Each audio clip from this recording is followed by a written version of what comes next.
So, Harsh, how's the Josh? Hi, sir. How's the Josh? Hi, sir. Ma'am. Mum. Kind of. Anyways, so with a quick brief of what we had done previously, we were discussing the various steps that were involved in the method of crop production, which included preparation of soil, seed selection, manure, adding the manures to the soil, and irrigation, then weeding, and then protection from pests. So we were discussing how to get a healthy growth and good output of crops. We have to provide them with oxygen, sunlight, water, nutrients. Although the sunlight and air are abundantly available in the open crop fields, for other requirements, the farmer had to make special effort. We had also discussed, Harsh, how the soil is to be prepared. Do you know what were those two methods by which the soil was to be prepared? Yes, the two methods were loosening and turning. Wonderful. And the process of loosening and turning of the soil was called? Tilling or plowing. Wonderful. That means you seem to be quite interested in it. Okay. Now, tilling of the soil may sometimes bring big lumps of soil on the surface, and that needs to be crushed. What is that process called? I do not know. I'm just gonna guess what I read earlier. I guess it was leveled. It was leveling. Wonderful. Okay, so now let us proceed to today's topic of seed selection. I think we had also discussed this, that this good quality seeds had to be selected. Those seeds should be healthy. They should be free from diseases. Now, sowing is also an art. It is just not dropping the seeds on the soil. It had to be planted at proper depth. Then the seeds require water proper for germination. distance. At proper distance, of course. Yes. Do you know what were the two methods that were used that are used by the farmers to put the seeds on at proper distances? Those weren't actually methods, I guess they were the tools. And the first tool was the plow, which was a manual tool used by the farmers. But nowadays, there's a new and modern tool that is pulled by a tractor, which is known as a seed drill. Yeah. Is there any specific name given to the process of putting the seeds into the soil by hand? Yeah, it's called broadcasting. Yeah, that was a bit funny. And now the seed drill. In the seed drill, what does actually happen? Can you please tell it to me? Yeah, I think you forgot this because it was towards the end. And let me remind you again. In this method of seed drill, that it is a funnel shaped opening which is leading to long tubes. Now these tubes are attached to the plow and seeds are put into the funnel. So what will happen as the plow is making the furrows into the soil, the seeds are deposited in the soil by the drill. What are furrows? When the plow is trying to loosen the soil, have you forgotten? By plowing, we loosen the soil. A farmer loosens the soil like that. And the seeds through this funnel, they are deposited at equal distances and proper depth. So both the conditions are met by seed drill. So nowadays more often and also these saves the seed from being eaten away by the birds. Okay. We had closed with discussing on the nurseries that were the seedbeds that were used for growing the seeds till they grow into a seedling, and then the farmer would select the healthy seedlings and then transplant them into the field. This is mainly practiced with rice, tomato, onion, chili and brinjal. Here the seeds are not directly planted into the fields. Instead, they are first planted into seedbeds that are called the nurseries. That was the last thing that I had discussed in my last class with you. And today we are going to proceed to manuring, adding manures to the soil. Now, plants require nutrients for growth, right? So they get these nutrients from the soil, and therefore, by the time a crop is harvested, it has taken away some of the nutrients that is present in the soil. So what will happen? the nutrients that are present in the soil will be used up. If the land is cultivated for a long time, what will happen? The yield of that particular land will start falling. Why? Because the nutrients are lacking now. It has been used up. So what should we do?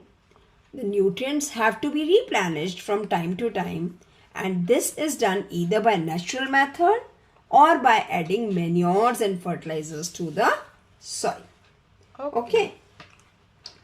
So let us today discuss the methods of manuring. First, the natural method. In the natural method, the farmer has not to do anything, only that he has to leave the land free, and the land will naturally regain the nutrients in some time after one or more season. What will happen? The dead plants and the microbes and all that are settling on the soil will gradually add to the nutrients. Okay. Next method is crop rotation. Each crop uses some particular kind of nutrient only and some less of the other. So what will the farmer do? He can change the crop in each season so that the soil is not depleted of any particular type of nutrient. And this is called crop rotation. I hope I am clear. Should I give you one example? Yeah. Yes. You know, wheat or rice, it requires large amount of nitrogen from the soil.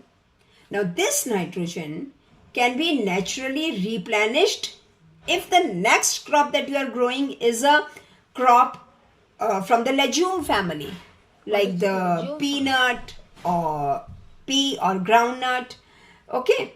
Now what happens, if you must have studied in your grade 7, there are special type of bacteria that are found in the root nodules of these leguminous family.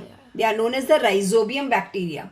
And what is the special feature about these bacteria is that they absorb the nitrogen from the atmosphere and they hold it into the root nodules of these plants. So if you sow leguminous plants, what will happen?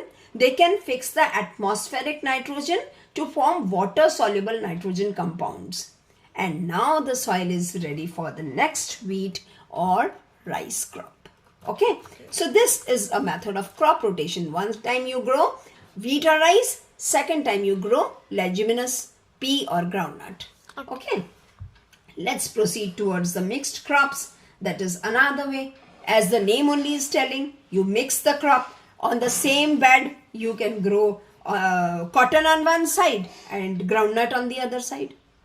So that will not take away all the nutrients that are present in the soil, and the crops thus chosen in such a way what will happen? The nutrients, one crop might need one nutrient and the other will need other, so that the soil does not lose all its nutrients. Okay. So peas, soya beans or green beans can be grown on as one cereal crop on one side, like wheat or rice can be grown on the other side. Okay. Now, so these were the natural methods, the field fallow, the crop rotation and mixed cropping. All these three were the natural methods of manuring. Okay. Sometimes what happens, these natural methods are not enough to maintain the fertility of the soil, and the farmers have to add the manures and fertilizers from time to time. Now, how are they going to do it? They will, what is manuring?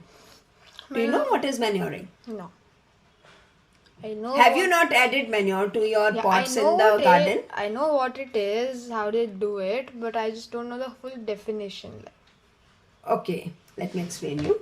Manures are basically the organic substances which are obtained from the dead plants and animal waste. Do you know, in the Eco Club, they teach the children to prepare compost. What is it?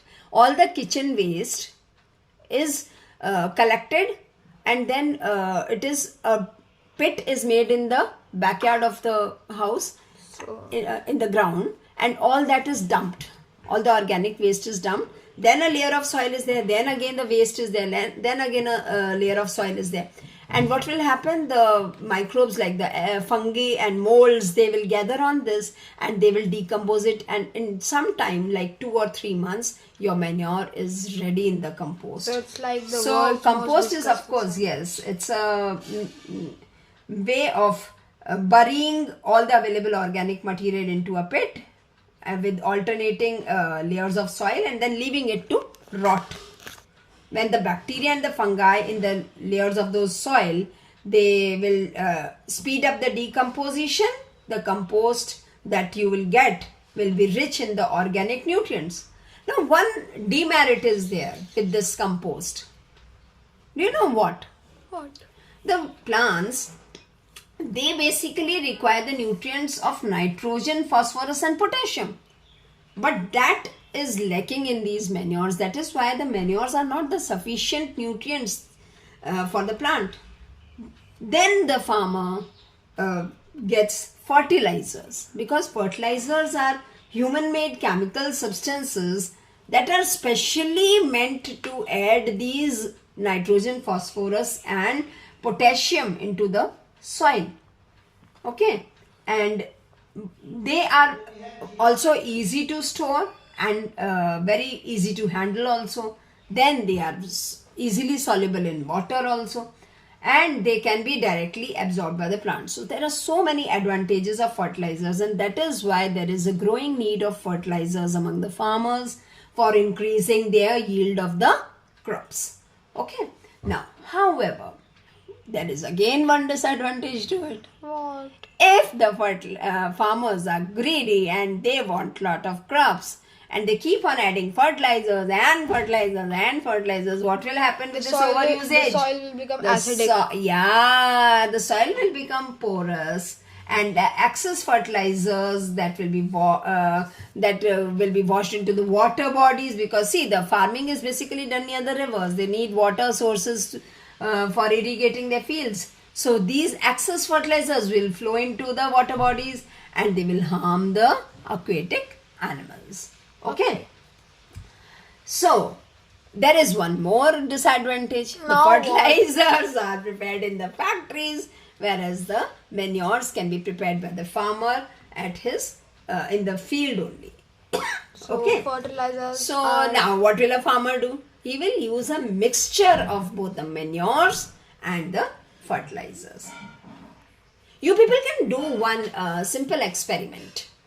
Not growing the crops on a large scale, but you can take 4 glasses, put normal soil in one, and add just manures, compost manure into one, and then in the next you can add fertilizers, and in the 4th one you can add a combination of manure and fertilizer, and then do this transplant some seedling of gram into those pots and see how in which pot does the plant grow quickly and the health of the plant.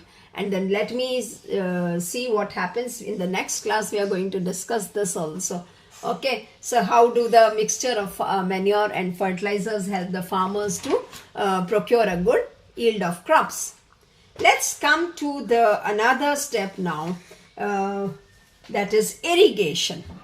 Okay. What does the word irrigation mean? Irrigation means to supply water to crops in the field. Yes, exactly. So irrigated, do you think we have lot of water in India to irrigate the field through water bodies? No.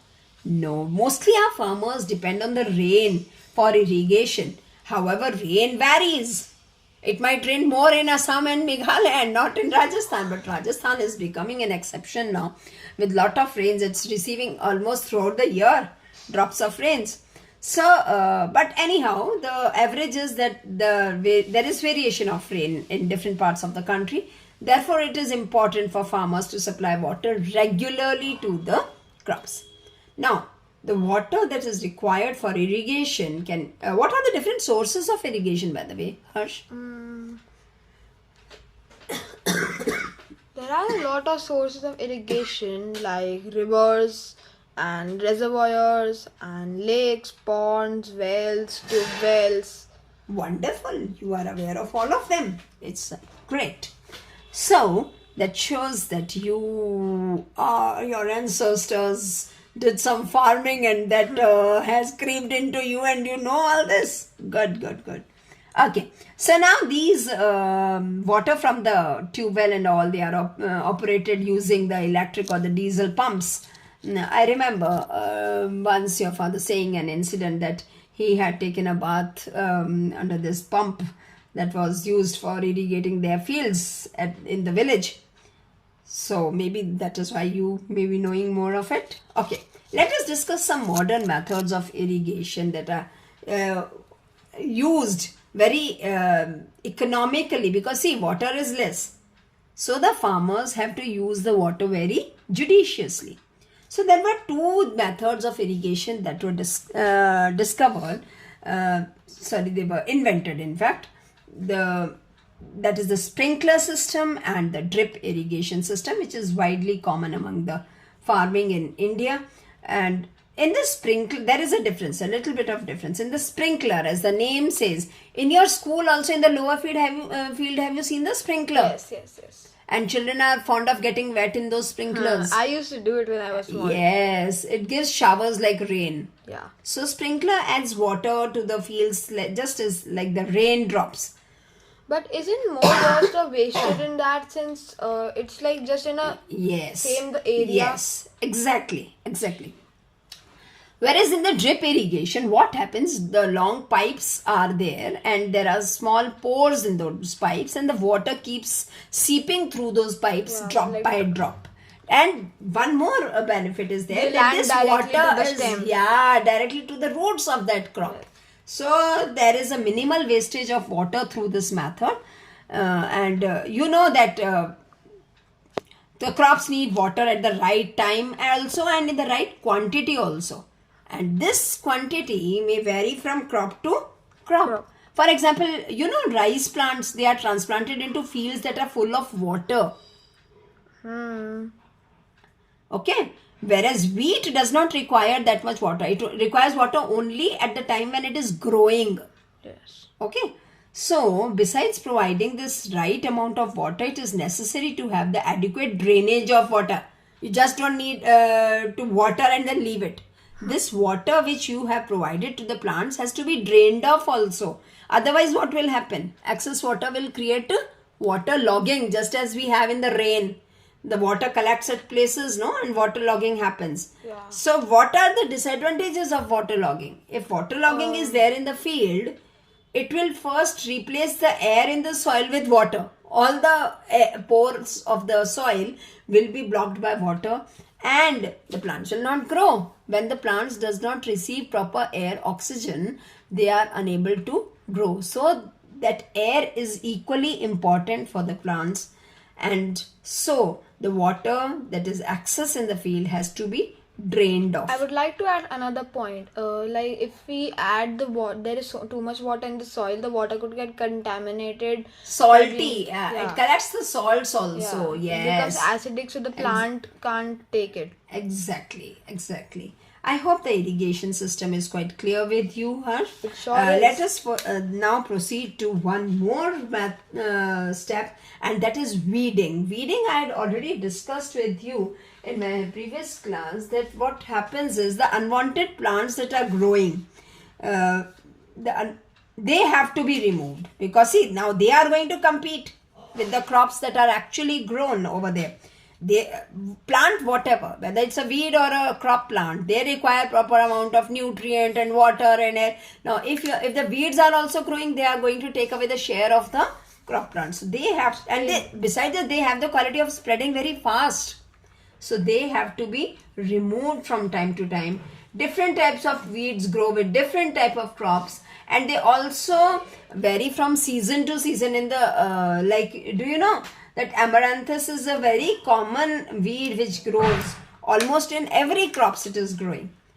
So there is a process of removing weeds from these fields, and that is called Weeding. Weeding, exactly.